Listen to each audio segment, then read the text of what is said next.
LEGO Voyagers, Agent Avenue, and Tag Team. This is Staying In.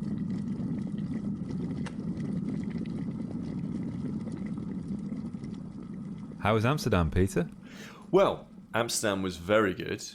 I managed to see one of my favourite paintings, The Night Watchman. Okay. Oh yes, the Rembrandt. By Rembrandt. I saw it in situ, being restored, actually. They're going to be working on it for the next 3 or 4 years at the museum that they're at. So that was a treat. I had a stroopwafel. Lovely. Oh yes. I also have some very important information about... I'm assuming it's all of Holland, but it's definitely in Amsterdam. And you won't believe this, but they have this thing, and we had it on the first night when we were in Amsterdam. We got in late. Yeah. Yeah. Of course you did. And we thought, let's be a bit cheeky, right? Why not? We're in Amsterdam. Why not? Head out. Went into the evening air. You see them everywhere. How hazy was the evening air? It was fairly hazy.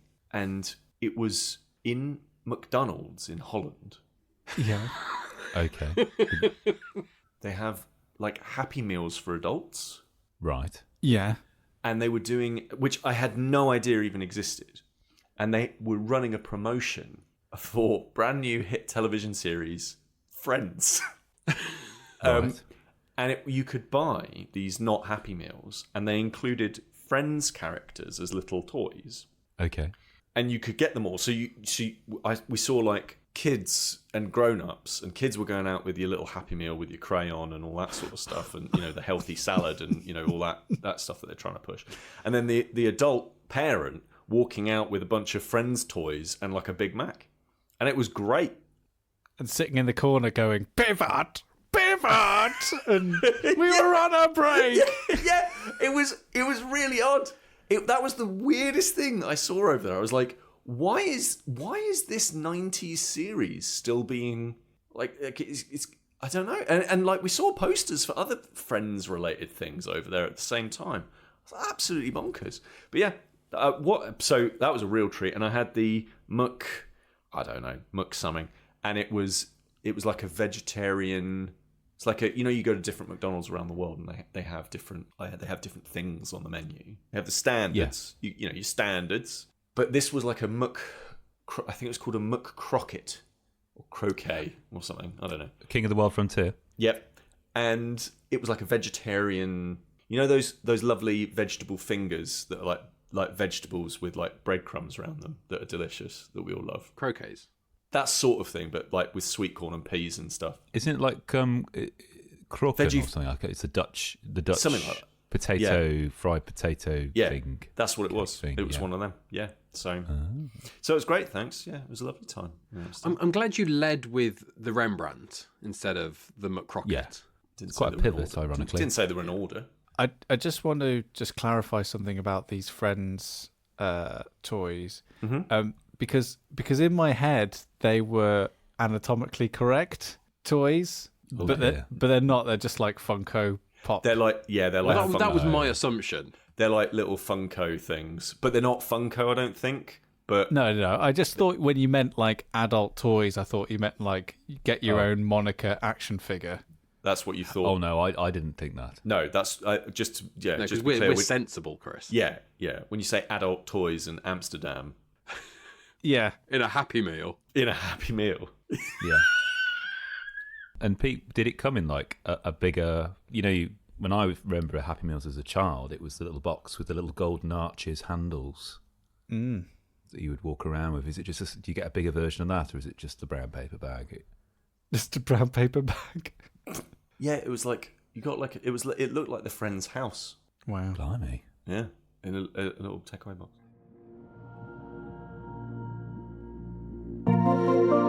I'm going to use this opportunity to humble brag about my New Year's resolution. Already kicking it. Already just smashing it out of the park. Is that the New Year's resolution? Kicking it? Just kicking it. It's not really resolution. I'm trying to do more atelic things.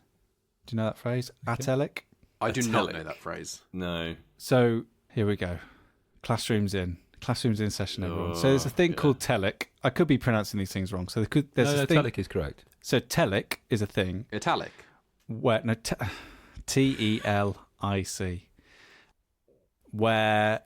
which is kind of like a thing or a project that ends in a goal or a task that ends in achieving something.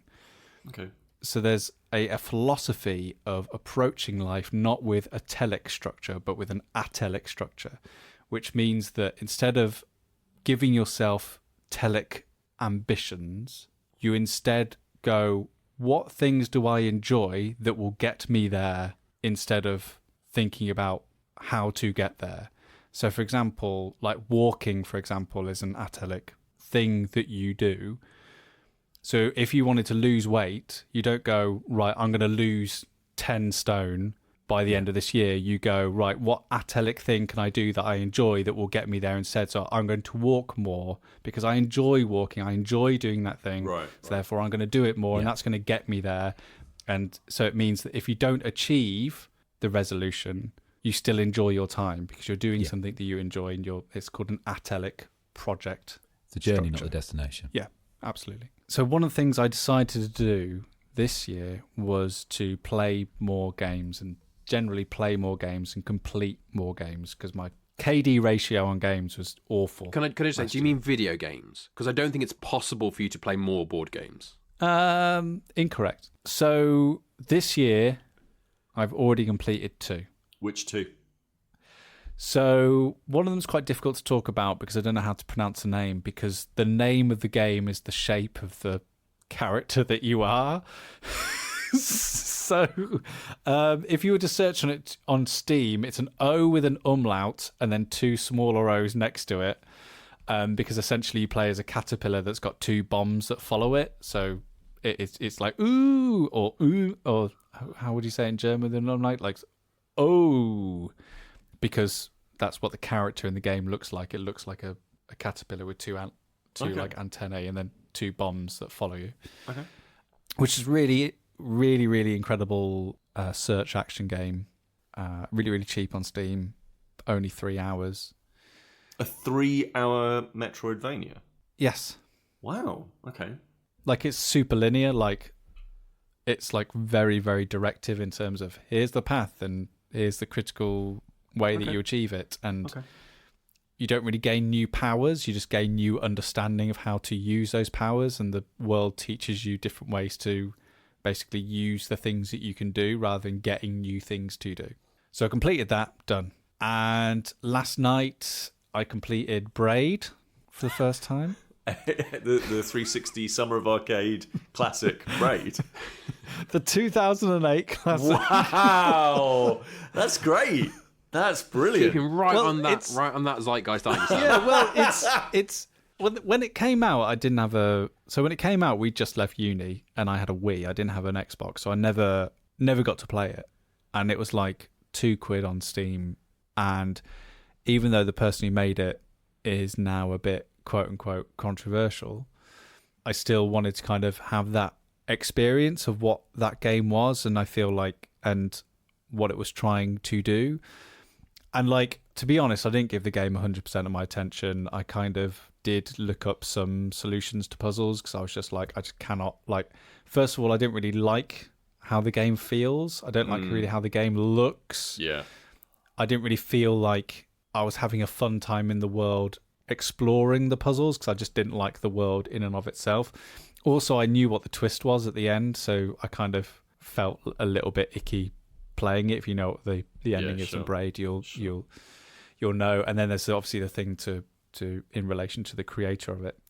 But there's some really really good puzzles in that game. Like it is super smart and super clever. It's a game that's really important, but because of I think you can't talk about Braid without talking about the 360 Summer of Arcade. Like I just don't think you can, like, we just take it for granted now, but like Braid was amongst that first tranche of games where it was like, oh, a video game for a tenner and it's brand new and you get it digitally only. Wow, how brand new and interesting. What a novel idea. What will they think of next? And now it's like de rigueur. right? But like, Yeah. but at the time, it was like you were paying £30 for a video game or £40 for a video game, and like that was it. Like that was just how that worked. I got to say, like Jonathan Blow's work is, I've always really respected the work in like a design sense. It's really odd. They're the best games I want to have nothing to do with.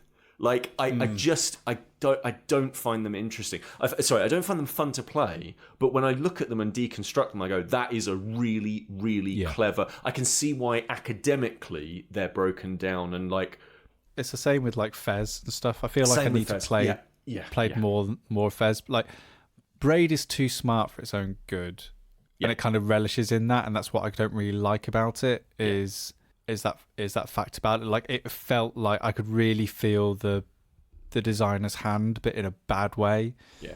Whereas The Witness, I kind of got along a bit more with. But yeah, I might give Fez a go. But I've started my third game. So basically, the resolution is, if you're going to give it a telic sort of structure, we're all learning, is that I'm basically the games I start, I want to complete. I don't want to keep on starting games and stopping games.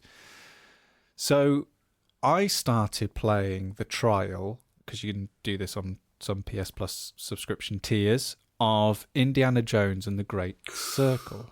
Do not spoil this. I really want to play it. All I will say is I played it for 30 minutes and then I immediately bought it. That's really exciting, because Alex and I watched the first 3 Indiana Jones movies for New Year's Eve, because I'd not seen the third movie. Hang on. Hang on. Yeah. Let's pause a second. And when midnight happened, where was that in the film? Was that melting face moment or? No. You have chosen well. I think it was like relatively close to then. Wow. Yeah, because I'd seen the first 2 movies. Like Indiana Jones is something I'd seen. Those 2, I'd seen them a couple of times actually, but I'd never seen the one with Sean Connery in it. And I haven't seen 4 or 5 or anything like that. I hear they're not very good. Quickly give us your rankings of the first 3 then, please. Oh, yeah, really easy. It is the third one, the first one, the second one. Are you going from bottom to top? From best to worst. Like best to worst. The one with Sean Connery is like. Temple of Doom is the worst. We can just Temple say of Doom is that. Too dark. No, too dark. It's not even that. It's not the darkness. It's the general. No, I personally found it a bit too. No, I don't think it heavy is compared to the other 2. I think it's ludicrous. Like I genuinely think the Temple of Doom is. There's a minecart chase that lasts 8 minutes. And it's really bad. Like it's legit bad in places. There's some really good bits as well, but it just doesn't really like glom. The bit on the bridge. That's brilliant. That's an amazing iconic scene. I think it's got good set pieces. Yeah, it's got great. And the raft. I'm with you, Pete. Last Crusade is the best of the 3. It is. I think the dynamic between Indiana Jones and his father is what Hilarious. makes it. Yeah. Then Raiders, and then Temple of Doom. Yeah. And that's the thing with Raiders. Raiders is a pulp comic on the silver screen, right? And the second movie is like, I don't know, it feels like it was made to sell toys. And then the third one is, okay, let's go back to the first one, but take everything we've learned so far and make it the best one of these. Mm-hmm. So I'm big into this now. So the video game I had zero interest in for the longest time when it got announced. Came out to rave reviews. Yep. And I was like, really?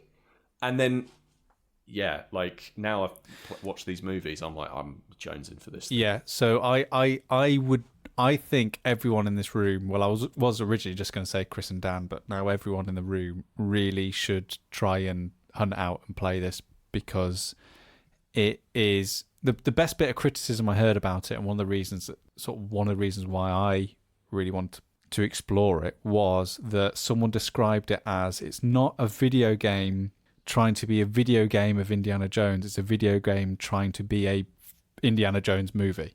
Yeah. Wow. And by that I mean it's like Uncharted was a video game trying to be a video game of Indiana Jones. Yes, sure.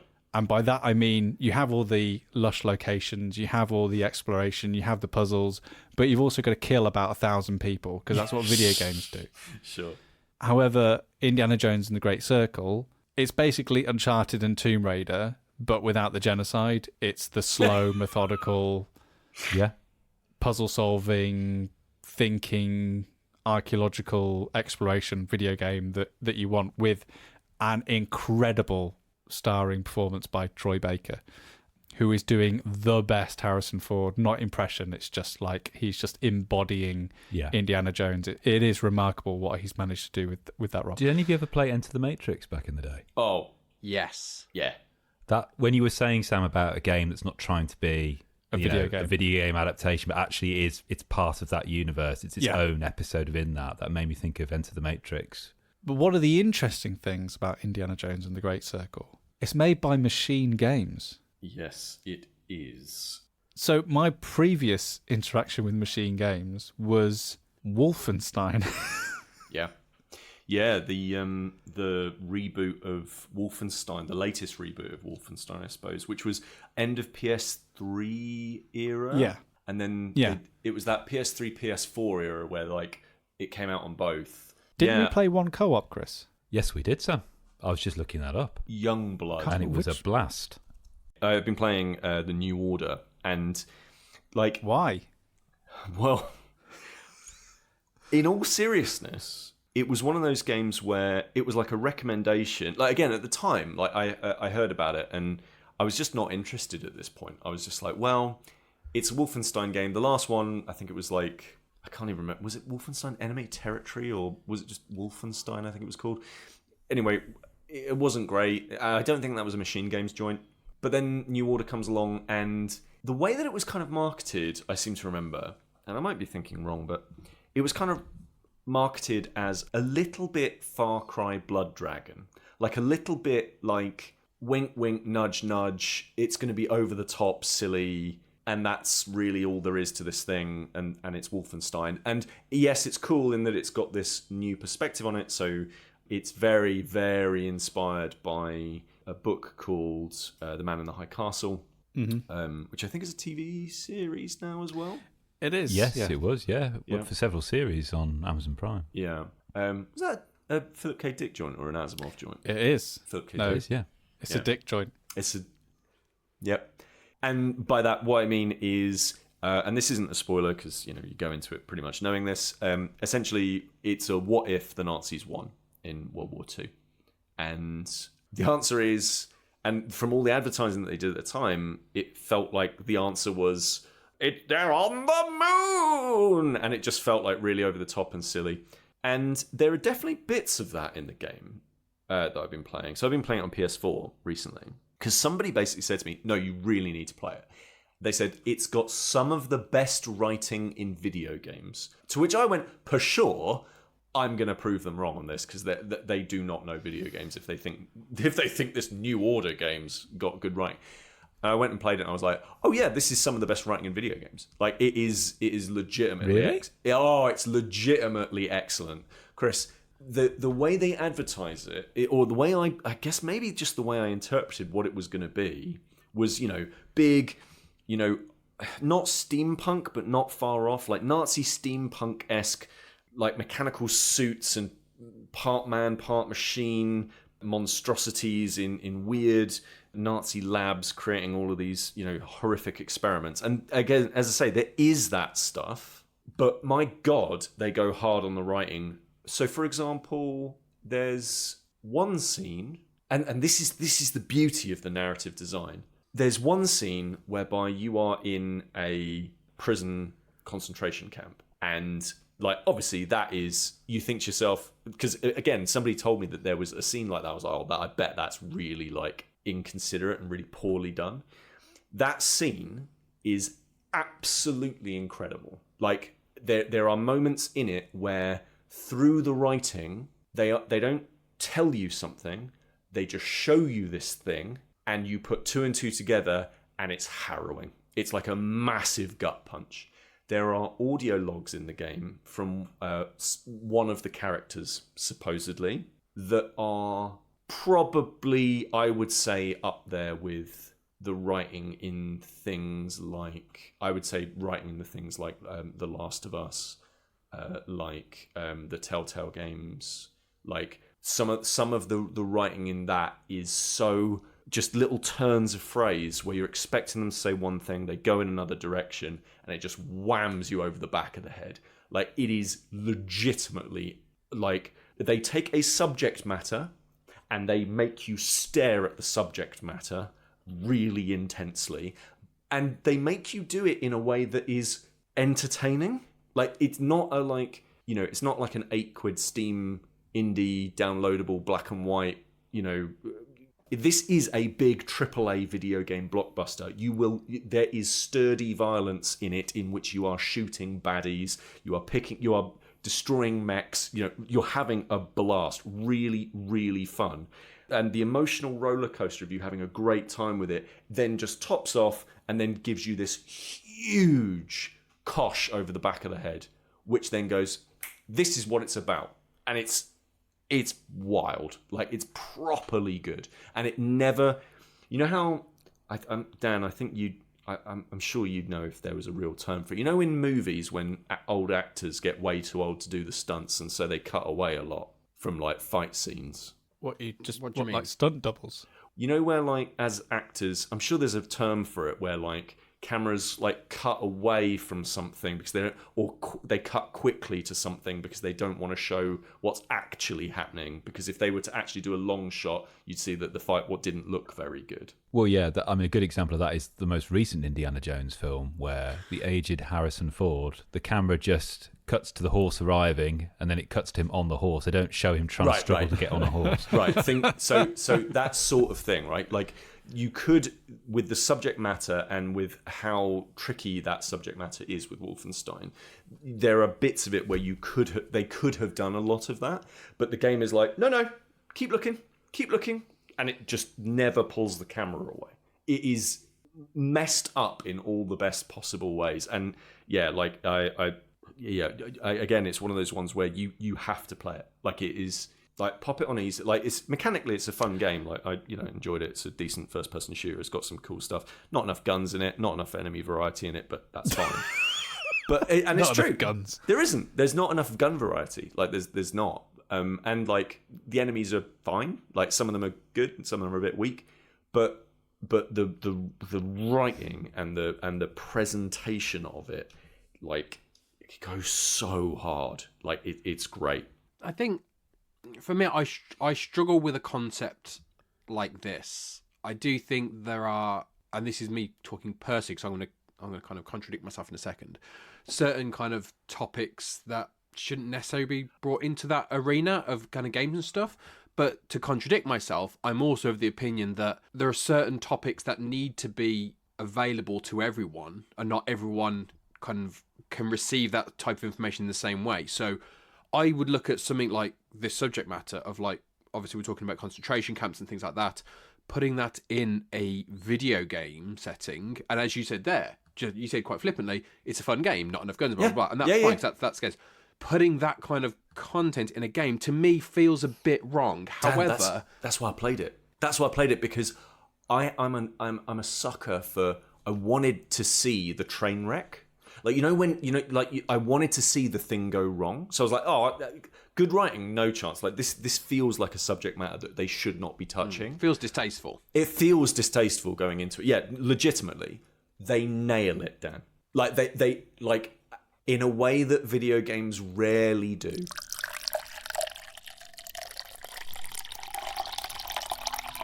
Have any of you guys experienced the new fast food trend, which is shakers? No, I don't know what that is. Shakers. So this is the new fast food trend. I only knew it was a trend because I tried taking part and I got it wrong. Did the youths laugh at you? And I was like, yes, I feel 40. So yeah, so shakers is a new thing. So consider this a PSA for all of you out there. Yep. If you want to take part in this new trend. Basically, when I was a kid, there was this promotion that discos ran Or just imagine Salt and Shake, right? Okay, that's even better. Like when I was a kid, there was a thing called Salt and Shake. Basically, Salt and Shake is back, but it's new and it's for the TikTok generation. Oh, I might know about something similar then. Yes. So we all remember Salt and Shake. Yeah. The company's too cheap to salt their own potato crisps, so you had to do it for them. Yeah. Brilliant. Fast forward to now, like 35 years probably. 2026. Yeah, nothing's happened between then and now. Yeah. Someone said, maybe we should bring that back. Mm-hmm. So how I experienced it, the vehicle in which I experienced Shakers was in McDonald's. Okay. I've been to return a pair of jeans at Sainsbury's and, just treat yourself. What a day. And then... You deserved a treat. And I was there...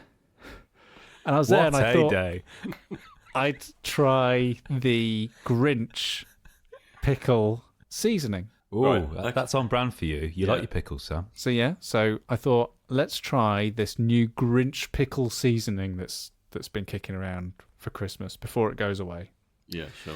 So I got my fries, give you a little sachet of this seasoning, and I tear it open a little bit and I start just shaking it on top of the fries. I basically almost like a dib dab, just like dipping it in the shaking thing, just like eating. So far, so good. It's quite nice. It's quite nice. And you've used some cultural references that I understand. Yes. What could go wrong? However, when I was getting to the end of the box of fries, I noticed that there was another bag on my tray because I was eating in. I'm not a complete monster.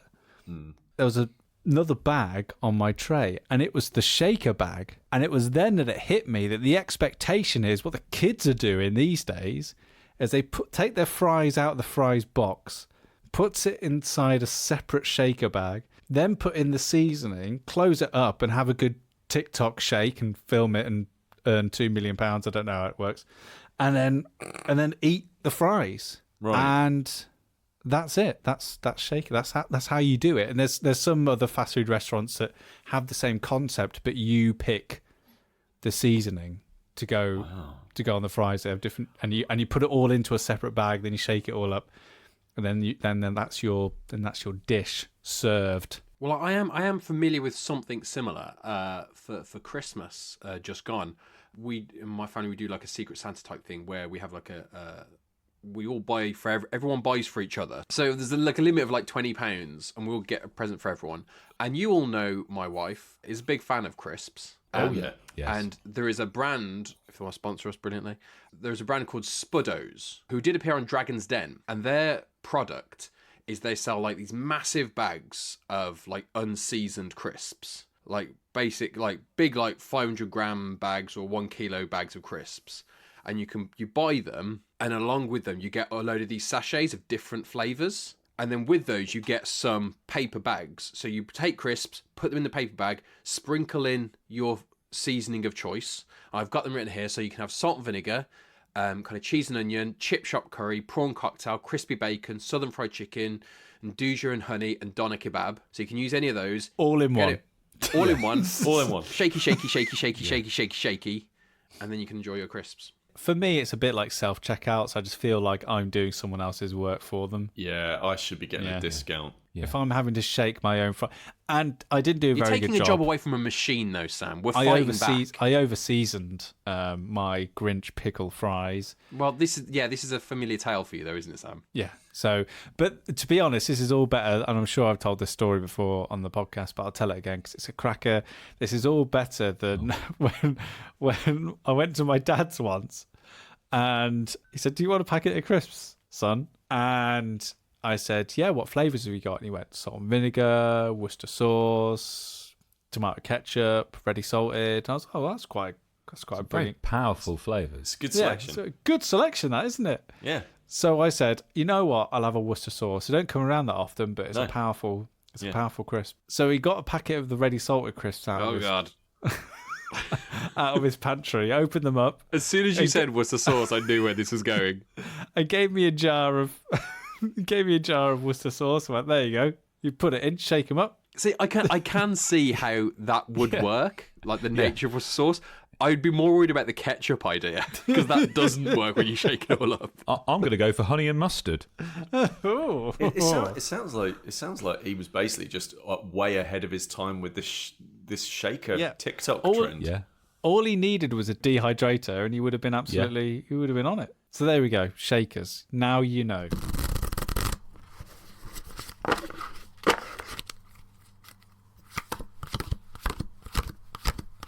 There's been a bit of resurgence of the 2-player board game in recent times. Anyone else felt this? There certainly has been. There's been a disturbance. There's been a Finally, nearly trick-taking games are gone. My favourite trick-taking game, well, I had 2 last year. There was the Fellowship of the Ring with a convoluted title, the card game, which I enjoyed. And Fishing, Freedom Freeze. Fish. I'll grant you that fishing. You didn't play it, Pete. I'll grant you that fishing actually really, really worked well. Yeah, thanks. A friend of the show, Richard from We're Not Wizards podcast, he very kindly, for my birthday last year, my big 4-0, he got me a game that I've been after for a while called Agent Avenue. We're gonna rock down to... Go on. And don't be put off by its cute aesthetic, listener. This is I like it. Good. I like it. I know, like but the cute some aesthetic. people will turn their nose up at Sam at anything that looks cozy and cute. What? Agent Avenue, designed by Christian Cadal and Laura Cadal, published by NerdLab. It does look a bit like What? like the visuals of it. Shouldn't really. It looks very Don Bluth. That's a lovely way of putting it. It is. It's not Disney. It's It's Disney adjacent. It looks Yeah, like Don the Bluth. kind of game I would be advertised on Instagram saying like, I've just found this beautiful, really cozy board game. It's for 2 players and like Shake, shake. Yeah. It all comes back to Shake Shake. So this was nominated for the Spiel last year. Mm-hmm. Yeah. It was. And it's one of those games that I really like playing. It's a type of game I really love playing, but I don't own a lot of. It's the I-cut-you-choose game. I've got Hanami Koji. I've played Castles of Mad King Ludwig, which has a little bit of this, but I don't own Castles of Mad King Ludwig, where essentially the premise is that I play 2 cards. We both of them are going to get played, but I'm going to give you the chance first as my opponent to choose one of those cards that you'll play, and I will play whatever's left. So immediately, I like that as a game, because sometimes when you're playing these kinds of games, you don't want to have to think several steps ahead. You really don't too much. And for me, something like that, where actually analysis paralysis occurs just on me choosing between 2 things. And it's really intense, but it's just 2 things. Yeah. And in Agent Avenue, if you're interested in how the theme works with this, it's in this really bizarre neighbourhood called Oakfield, which is kind of sitcom-esque, where you as players are each rival spies or agents, and you're in this world of anthropomorphized animals, and essentially you are tailing each other, and it's the first person to successfully catch up with the other player who wins the game. That's one of the win conditions, and that's reflected on this little board on the table in front of you, which you go around this little circuit route around the block. You start on opposite sides, and then it's about moving around the board, trying to play catch-up with the other player. And you have a hand of cards. And on these cards, you've got these lovely kind of cute animal pictures as spies. So, there's a pigeon in a trench coat and a trilby, for example. There is a code breaker like owl, for example. There is a saboteur raccoon in a leather jacket who looks like the Fonz. There's a daredevil who's a wolf that looks very rakish with a very, very long tie, etc. And on your cards, you've got a number, essentially. And that's how, when you play that card, typically when you get that card, that's how many spaces your character moves around this board. Now, typically, the higher the number, the better. And that's where the rub comes in, because if I've got, all my cards are good, well, one of them's going to be given to my player, the opposite player, to play. But I've also got a bad card here. Well, this is quite good, because when I play my 2 cards, one of them is face up, one of them is face down. So say if I'm playing against Dan, I put a really juicy face card up for Dan, and there's another card face down next to it. Dan's looking at that card thinking, why is Chris having that card face up? Does that mean the card that's face down is better than this card? That can't be possible. Or is he double bluffing me? Nice.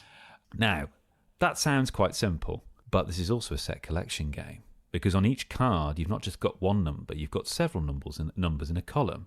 Because if I get more than one of a particular card, that means that I can move more or less. So, for example, my Pigeon Sentinel, if I played him first time, I don't move at all. But if I get a second one of his, I move twice. If I get a third of those, I'm moving 6 times. So originally, I might think, oh yeah, Dan can have that pigeon card. That's fine because he won't move, and that means I can move really far. But hang on, whoa, if Dan gets another one of those pigeon cards, suddenly I'm in trouble. And then you get the double agent card. Oh, well, Dan's given me a double agent. I move backwards 1. But hang on, if I get a second one of these, I'm moving forward 6 because I'm the double agent. And then the Daredevil, I'm not going to go for every card, but I'm just trying to bring it to life here. The Daredevil, for example, if anyone ends up with 3 Daredevil cards, they automatically lose the game. So suddenly, if I've got 2 Daredevils, I can't really pick any card of Dan's that's face down because there's a chance Dan's just going to give me a Daredevil and I'll lose the game outright. Likewise with the Code Break, if anyone gets 3 Code Breakers, they win the game. So belying that kind of cute aesthetic is this really interesting puzzle. The other part of the puzzle that is that you can never play 2 of the same card either. No, you can't. So there is always a choice. Yeah. And I think that's what I love. That's what I really like about the game. I think why it makes a really tense 2-player standoff is that there is always a choice that you've got to make as a player in terms of which 2 cards am I going to commit, which would I really like, and which am I okay with my opponent getting. And then there's always a choice in terms of, which card am I going to pick up and which card will I be okay with my opponent having from the cards that they give me. And it's very, very rare that you come across a game, I think, where the choices are always interesting and have an impact on what is happening and how the game is developing. And I think most of that comes down to that set collection aspect of it, because it's very, very clear to your opponent what you are trying to achieve, where you're trying to get to, because you can see the sets building up in front of them. So it's very, very clear then as a player how you can draw them in. What can you dangle in front of them in order to draw them into a potential trap? And then as a player, you know that you are being suckered. You know that you are being drawn in. You know this is a scam. So there's got to be something else underneath that card that's going to help them. What are they building towards? What are they collecting? And it's that kind of swirling of sort of will they, won't they decision making on like every single turn, like Ross and Rachel, that does make it a really compelling 2-player game.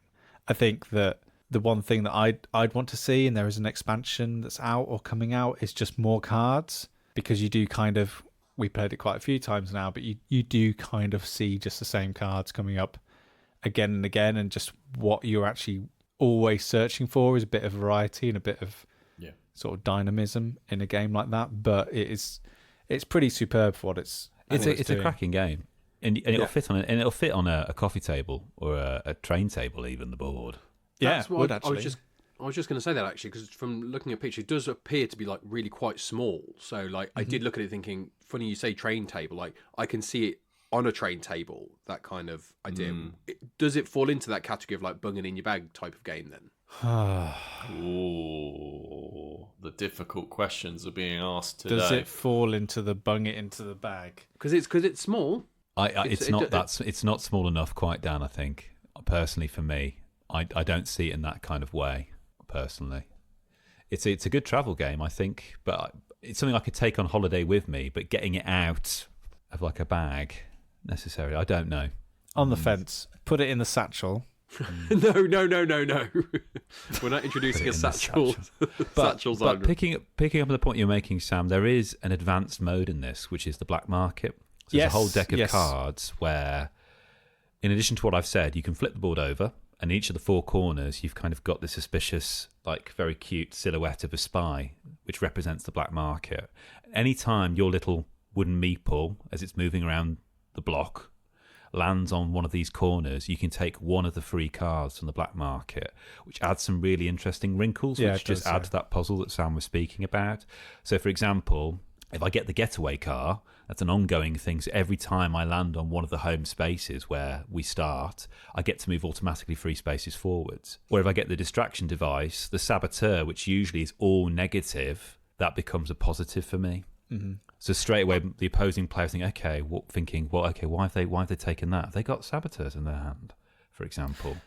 Personally, I think I prefer the simplicity of not playing in the advanced mode. I think I definitely got a bit more enjoyment out of just playing it. No, but it's interesting you were saying that, Sam, because I came to the exact same opinion. But like it's like what you were saying beforehand. I want I want more cards, but I don't want the black market. Yeah. Well, maybe then I can tempt you with at some point a game of Tag Team. I am desperate to play this, which is the other big 2-player game that's come out recently. If you've been to a friendly local game store, you will have seen Tag Team on the shelf, and it is kind of being pushed as like one of the next big games. It's from a big publisher, Scorpion Masqué, who had a massive hit last year with Sky Team, which I got for Christmas.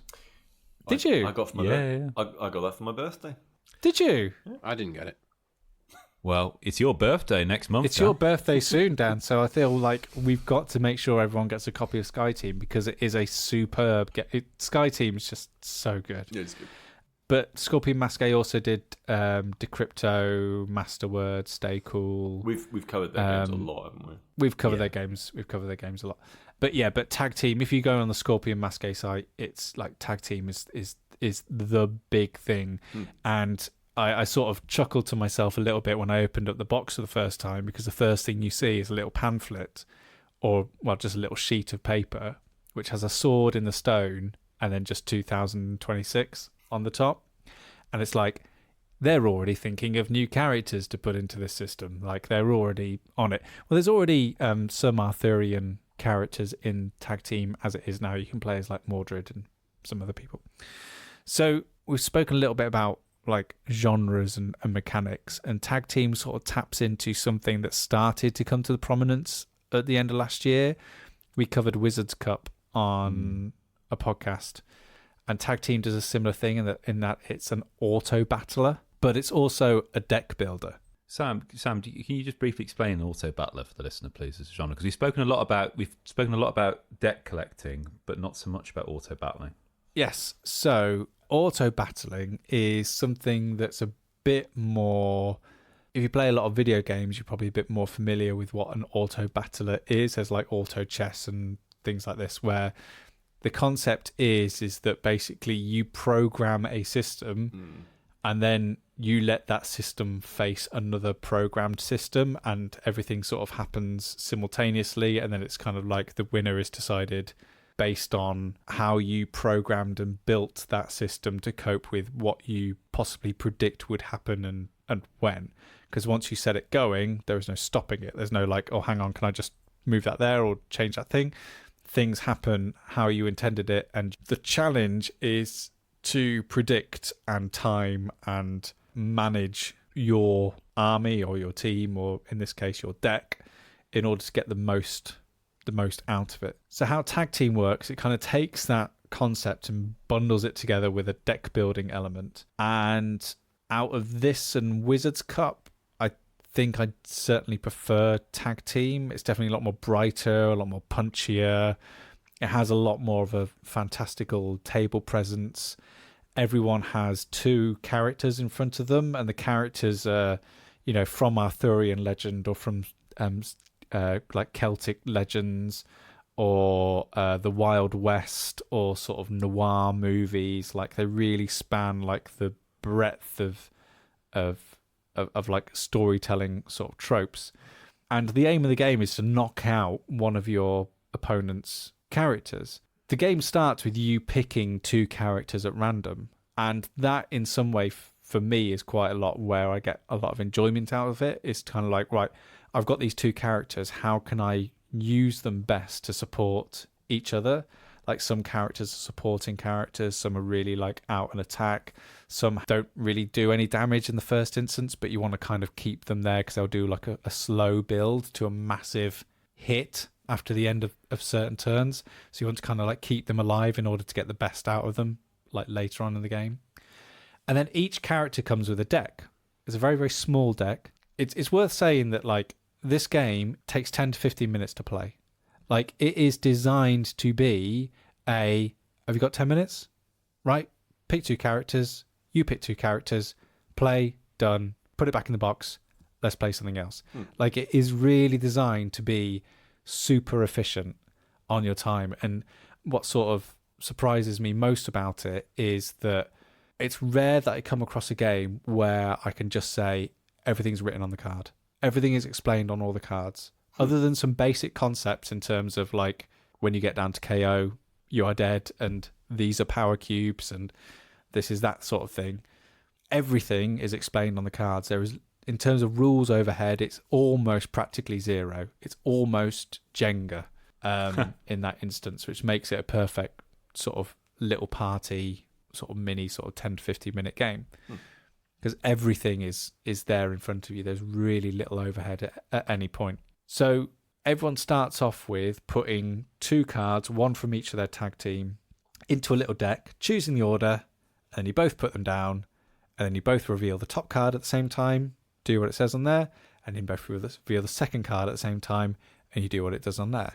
Then you take 3 cards from this new deck that you've created from smushing up all the different cards on the two characters in your tag team, and you choose one that you're going to add into those first 2 cards. And you can add them wherever you want. So you can add them before those 2 cards, in the middle, or at the bottom.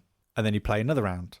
And then you draw another 3 cards, and you're going to add another one into there. And again, you can add that into any position you want to, but at no point can you reorder cards that have already gone into your deck.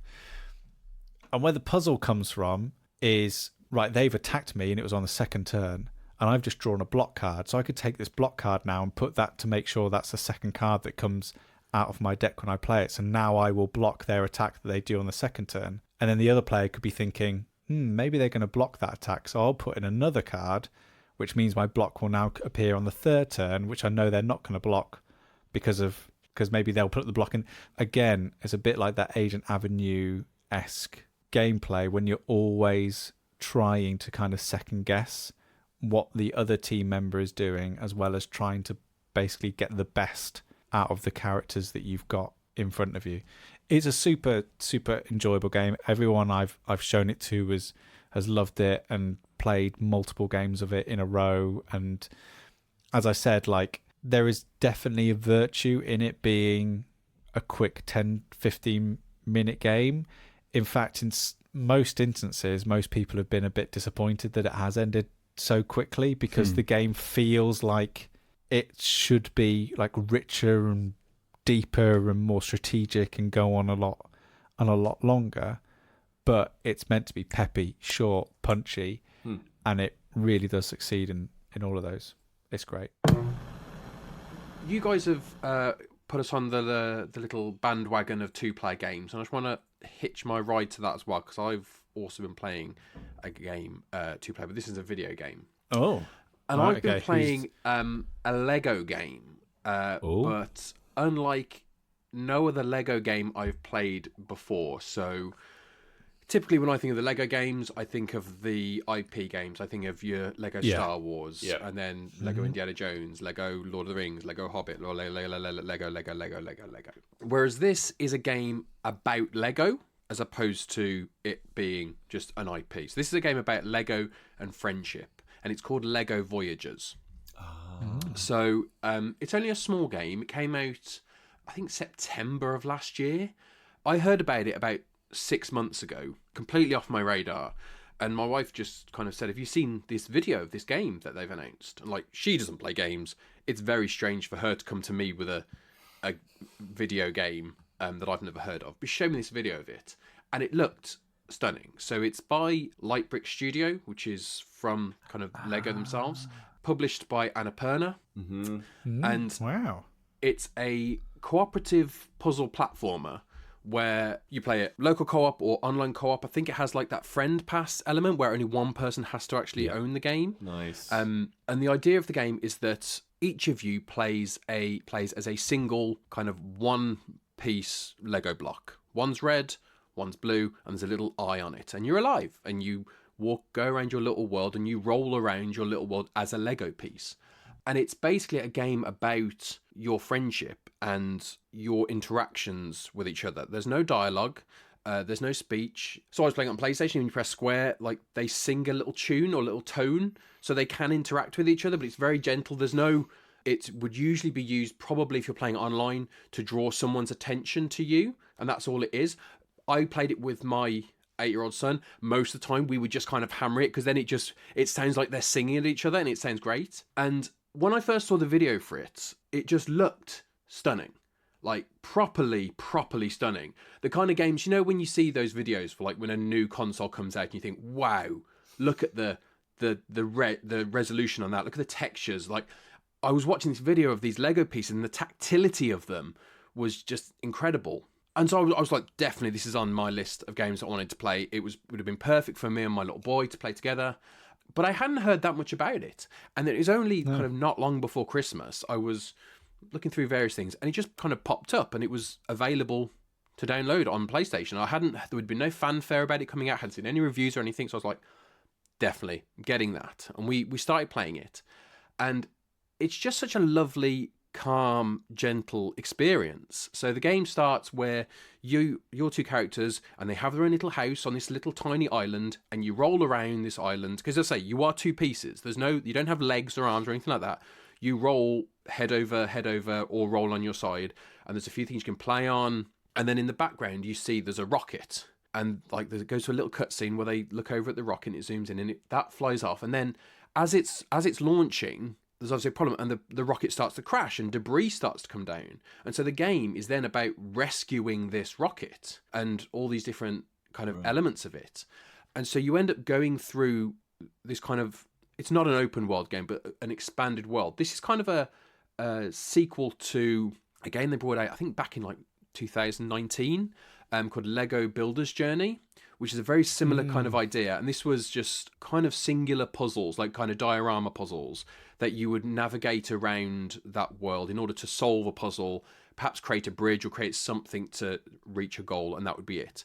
So this is an expansion on that, where it's expanded into kind of a full world where you travel across a level and you have to climb up ledges or do different things. Sometimes you work together. You can clip onto each other. You can clip onto different blocks and rotate. Sometimes you might need to be longer, so you need to clip yourself to several blocks and each other to then go head over as like one big line. And it's the only Lego game I think I've played where I kind of actively feel like I'm playing with Lego, and that's the idea.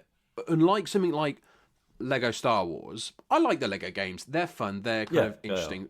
Yeah. The act of The new Batman one looks good fun. Exactly, but the act of actually making things is holding down a button and it all puts it together and then it's done and you move on. Whereas this one, if I need to create a bridge, I need to try and find loose pieces around the world, clip myself to them, and then roll them into position. And then you can press another button which will then align it to the spaces on the ground where it can click, and you find a spot and then you can click it down and you can move off. And then you just build up and build up and build up. And obviously you're working together on that. But in doing so, you develop this, you get an understanding of this friendship between these two blocks. And that's why it was lovely playing with my little boy, that we just got so excited when we got to do different stuff, whether it would be hopping over all these different kind of lily pads or trying to figure out some kind of magnetic puzzles, which are actually quite difficult at times. But we just really enjoyed it. And because it's so gentle, because it's so lovely, the soundscape is really nice. The tactility of the visuals is wonderful. The sound effects of that, of hearing them rattle as they roll across the plastic, it's all just so kind of lovely. It's not a perfect game in the sense of, I kind of feel like it's a first attempt at this game and it gets like 95% of the way there. Right. But then they can take the next step onwards. Like, I would love to play LEGO Voyagers 2, because everything they would get from this is fantastic and you would take it forward. Like, the controls can be a little bit finicky, like here and there. Sometimes it can be a little bit kind of tetchy, but most of the time it's absolutely fine. you can tell there are certain things about platformers that it's missing. So when you play a Mario, when you play a Sonic, when you play Astrobot, all these stuff, there's a common thing of you having to collect little bits, whether you're collecting rings or coins, or play something like Tearaway and you're collecting bits of confetti. There's just common tropes of that. There's none of that here. And you do get a sense of something missing. That's not really a problem because it's not taking away my enjoyment. I just feel like there should be something with me navigating this world at times that's not just this looks beautiful, and it is. Mm-hmm. There are certain sections where you have to work together to operate vehicles and stuff, and that whole thing of brilliant cooperative play of like one of you in charge of the car, one of you steering, one of you has to go forward and backwards, and you end up just kind of like arguing with each other which way you want to go and why can't you get it to work. But just kind of looking at that whole two-player thing, like it was such a lovely experience, and a lovely experience to kind of have with my little boy as well. And it doesn't have to, it's not, I mean, obviously it's suitable for kids because there's nothing in the way of peril, there's nothing in the way of like problematic stuff. Like when you fall, because you're on top of ledges and stuff like that, if you fall off you just immediately pop back up again. There's no element of impact to you dying or anything like that, because you don't, you just drop down, you come back again. Often you might get yourself into a bit of a rhythm of falling off time and time again because you've maybe left your thumb on the thumbstick because you're returning that quickly. It just kind of goes around. But like as a short game, and it's probably about 4 hours, 5 hours, that's about it. As a gentle game, we talk about kind of games that are just easy to play and relaxing. Like this ticks every single one of those boxes. And I think just the element of building Lego in this game, there's a few, it doesn't do it all the way, but there's a few areas where you do get to use your creativity in terms of building Lego, where you're given a lot of options and you can do whatever you want. Obviously, there are certain areas where it's like, well, you have to... There's never a case of you have to do this in a certain order to build something. If you can make it work, it'll work. If you can get yourself close enough to a ledge to jump over the space, doesn't matter how you got to that, you'll get there. So you can jank it. Exactly, yeah. So when you press a button next to some of the actual pieces, because a lot of it is using those kind of the smooth pieces of Lego, so the things that you kind of stick on top, so you don't have the little dots. So you just walk across them, but anything with the little dots, you can kind of click a button and you snap to that, and then you can just walk along that line quite easily. Cool. So you're not having to really kind of inch your way across it. You can get onto that stuff really quite easy, and it is easy to do.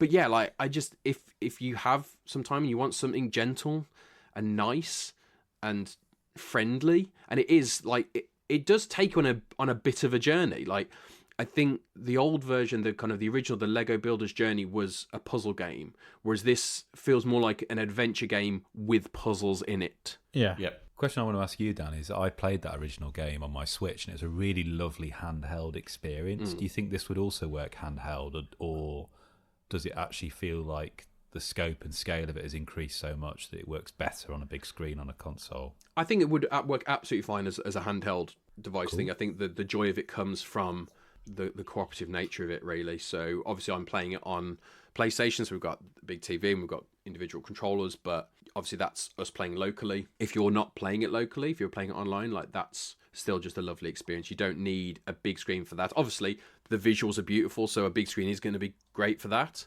but you don't need that. I don't think you're really losing an awful lot from being able to play it on a handheld screen.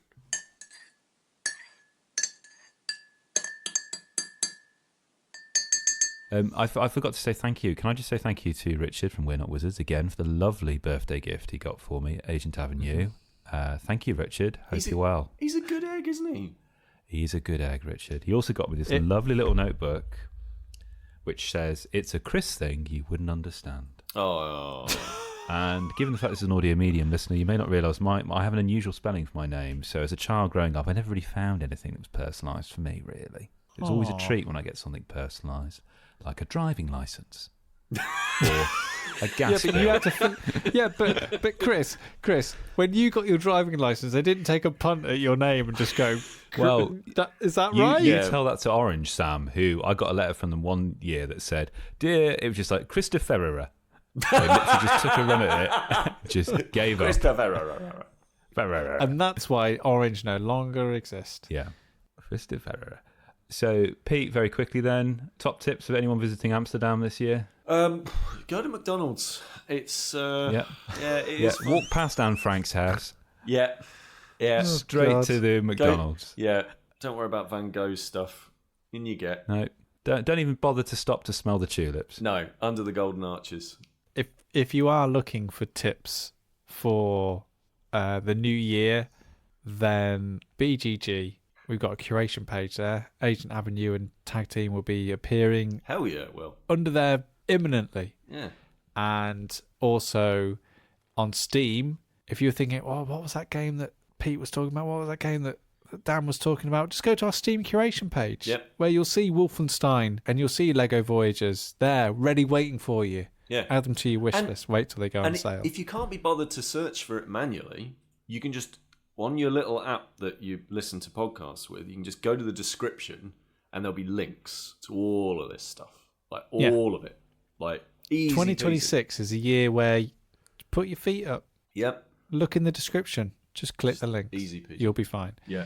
The other thing that you can click in the descriptions is links to the Spotify playlists that Chris diligently puts together. Brilliant, Some lovely music from LEGO Voyagers that could go on there. Oh, yeah. Good shout. Fantastic.